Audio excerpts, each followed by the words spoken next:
Hello, welcome. This is a little video on your spiritual, it will come under frequency holder videos, which is because as a soul family on this channel, we are really we are frequency holders. That's what I figured out what we are, only from the stuff that Eckhart Tolle talks about. And just basically, a lot of us don't have regular jobs, but we do have like a really important purpose on Gaia. Which is, we're really here in this lifetime to clear as much karma as we can. That includes obviously the pain body, the ego, disidentification from the, what Ramana Maharshi called the 5 sheaths, which includes like the emotions, the will, the, I don't really know them all, but the prana, the physicality, the form identity, and to really be the spiritual being, because the spiritual being is the eternal being that we are, and that's the ultimate truth of who we are. And so that's why on this channel, a lot of us are going through a lot of purging all the time, a lot of clearing. It feels really uncomfortable a lot of the time here on Gaia for us in the Matrix, because it's triggering us all the time so that we can clear this crap out because we obviously haven't cleared as much of it out in past lives, and it's like in this lifetime, it's obviously our predestined plan that we were going to clear a lot of it out, because I know on this frequency, this channel, we're a soul family and we're all going through it on a daily basis. I mean, yesterday was intense for me. I had so much pain body coming up yesterday. Oh my God, it was horrendous as the day went on. It was unbearable, really. But today, thank God, I feel clearer for it. And that's the thing. Every time you get that sort of really intense day where you just feel so emotionally uncomfortable all day, and it feels very physical, and also you can have a lot of disruptive mind patterns coming up in the ego, it's just a sign that you're just having a massive purge. And I just knew yesterday, I was just like, I know when I get through to tomorrow, it's going to feel clearer and calmer. But it was unbearable yesterday. It didn't matter what I did. In the end, I had a bath, and I have to say, I just lay in the bath, and after about 20 minutes, it was amazing. I did feel it was subsiding down. So next time I'm going to do that. Next time I'm having a really bad day purging, I'm just running that bath. Anyway, this video is about not being fake, okay? The reason for that is on this spiritual path, you're going to talk to a lot of spiritual people along the way. I don't talk to so many spiritual people now. I just talk to you guys, to be honest with you. You're my soul family, and you understand me. But I don't tend to talk to that many people, spiritual people outside of this channel. But I used to. And the thing is, what you find with spiritual people is a lot of them are quite fake, really. And I used to be one of those. I used to be one of the fake people. Where it's like they're all love and light, and they're, with the best will in the world, they're trying to emanate out a positive frequency. But the thing is, they're suppressing all of these shadows that they haven't really dealt with, and they're in denial about a lot of them. And that's why you'll see like really spiritual people, even quite famous spiritual people, be very bitchy or very manipulative or very money grabbing. And it's like, Jesus, what is this about? Because you're really spiritual, like you're really psychic, or you're a really good healer, but then you've got this other side to you that's quite dark, and it's because they haven't really done their shadow work. Now, more and more now, I think spiritual teachers and spiritual I don't know what you want to call them, spiritual workers, light workers, are doing their shadow work. So I think the last 5 years particularly, shadow work's become a lot more a lot more out there. Like, people know about shadow work, don't they? So I think more and more of them are, but you have to be very cautious when you interact with any tarot readers on YouTube, any healers that you see outside in the Matrix. Just be cautious, because there are still some with quite a bit of ego, and their ego, because they haven't done the shadow work, they're being fake, you see, and they haven't done the shadow work. They're not aware of their ego, because the ego is sneaky, okay? The ego is very, very sneaky, because it doesn't ever want to be decimated. It's an entity that wants to stay alive, okay? And you know, because it's karmic, right? It's energy. It's an energy field, and it doesn't really want to die off. So it's got sneaky little manipulative ways of making us think that it's okay, justify its behaviour, and we even still sometimes identify it as ourselves. So that's the whole process of awakening, to finally wake up one day and realise, like, shit, a lot of these feelings, habits, thoughts that I have are not really me. They are really just of the ego. And over time, you become more and more conscious of that, and that's your level of consciousness going up, up, up, up, up.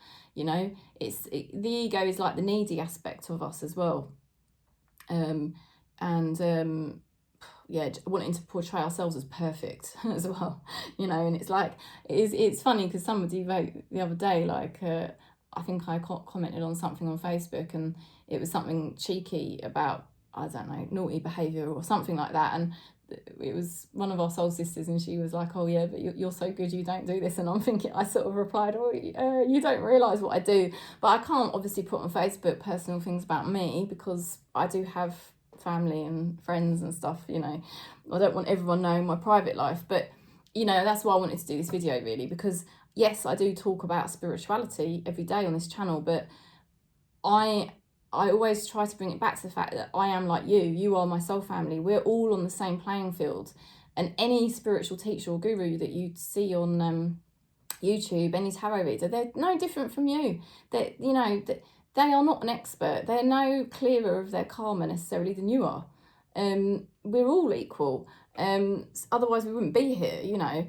And so yeah, you know, I wanted to do this video really to sort of say, you can't be fake. When you you know, at the end of the day, we've all got desires, right? We are human, we have ego, and the ego has the desire for happiness.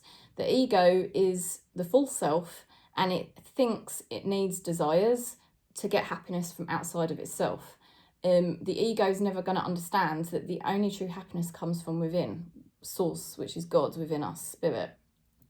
And because it's something that we've lived with for billions of lifetimes, it's got this momentum to it, and so it's very believable. And we keep falling into the same samsara trap of thinking that we are the ego, that identification with our personality, Kerry, is the self, but it's not the self, it's the false self, and that I'm going to get happiness from doing X, Y, Z in the matrix, and that's going to bring me happiness.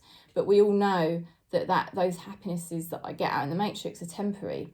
Okay, so the process of awakening is understanding that, but then beginning to embody it, beginning to really grasp it. And that can only come with time. That can only come with observing yourself every time you get pulled into an addiction, every time you get pulled into your desires, you know. I'm focusing more on desires here, but obviously it's not just desires, it's the fears. So in the ego, you've got the desires and you've got the fears, and they're all part of the vasanas. So, I mean, the vasanas generally really are to do with the desire part. So all you can really do to sort of, I mean, ultimately you want to kill off these desires, so that you can be more centered in the self, and then you're not constantly pulled into chasing things in the matrix and then getting all these disappointments. And also, by not chasing the desires in the matrix, and when you get a vasana, the vasana is like the seed of the desire that first comes up.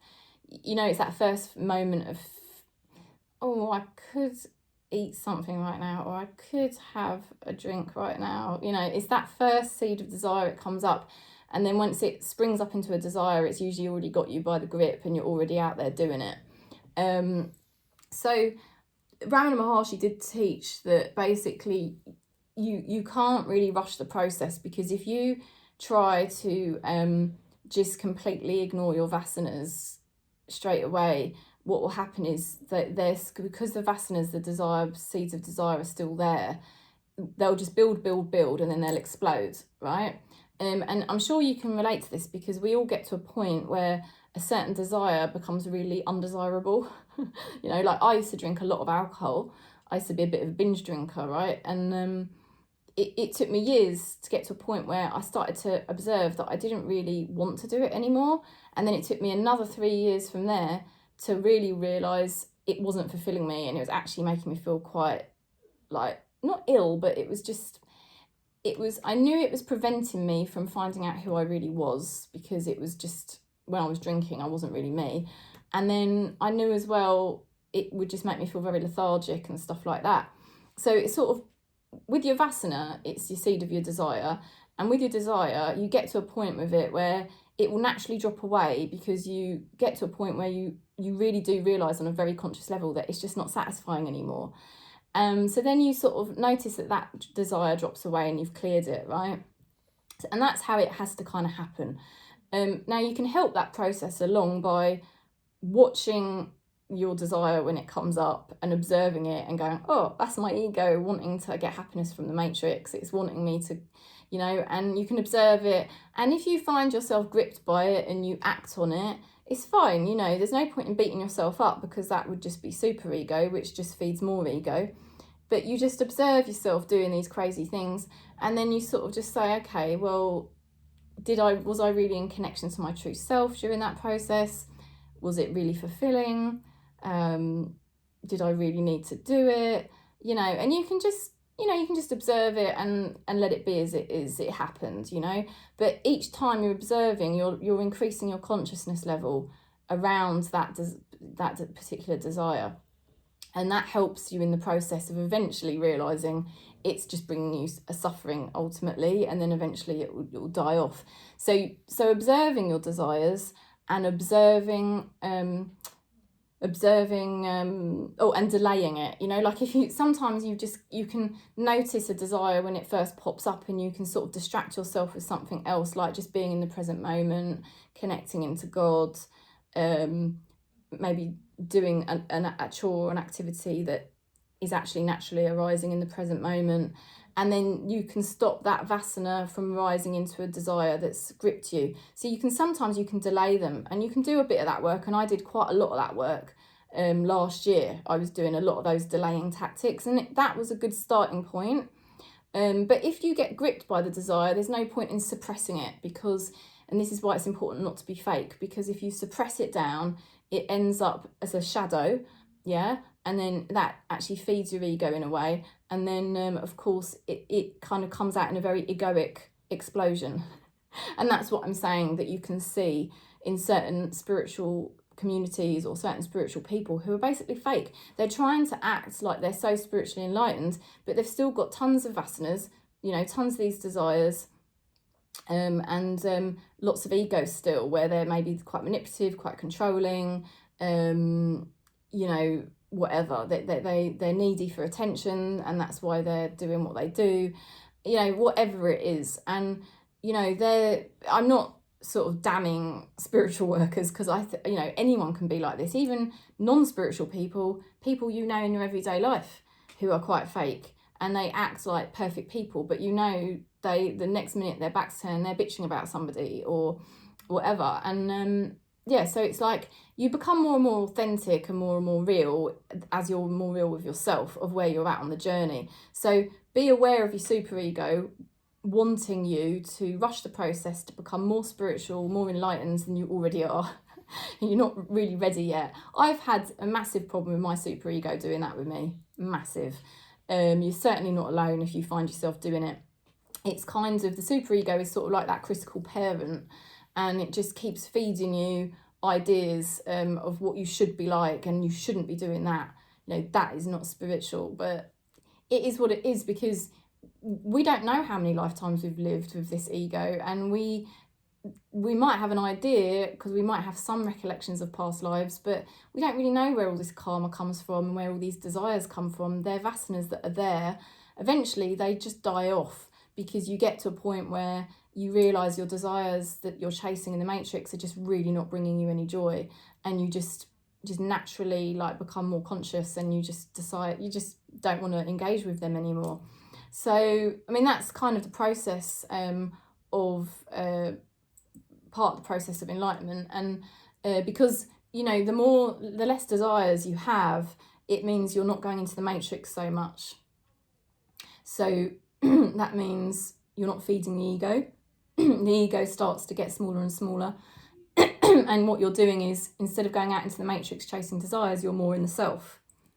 And the more you're in the self, the more you are in source. So you're clearer, you know, because the more closer you get to source within yourself, the clearer you are. Because it's the ego, the desires, and the matrix that are working together as an obstruction to you just being peaceful within the self, where the true happiness is. So, but I just wanted to say, you know, in this video, I think I've made it quite obvious, so I won't keep going on about it, but it's just about being real, and that it's okay if you just, it's like one day you might feel very conscious and you feel like you're not engaging in your desires and, you know, even your shadows and stuff like that. I mean, I can do another one maybe on more the fears and negative thinking patterns. This is more to do with the desires. But you know, why be fake? Because we're all the same. We're all here doing the same work. Nobody on Gaia is not here for the same reason. So that is it really. Just be okay. Be as you. I mean, that's the book by Ramana Maharshi. Be as you are, and that's the message really. Just be as you are, and it's okay, because as long as you just, like Eckhart Tolle says, as long as you just keep observing what you're doing, eventually what happens is you start to see your ego more and more as not really you, and you sort of know it's kind of this it's like this dense energy inside you that comes up sometimes, like it was really rising up yesterday in me, up again and again and again, whereas today it's really subsided down.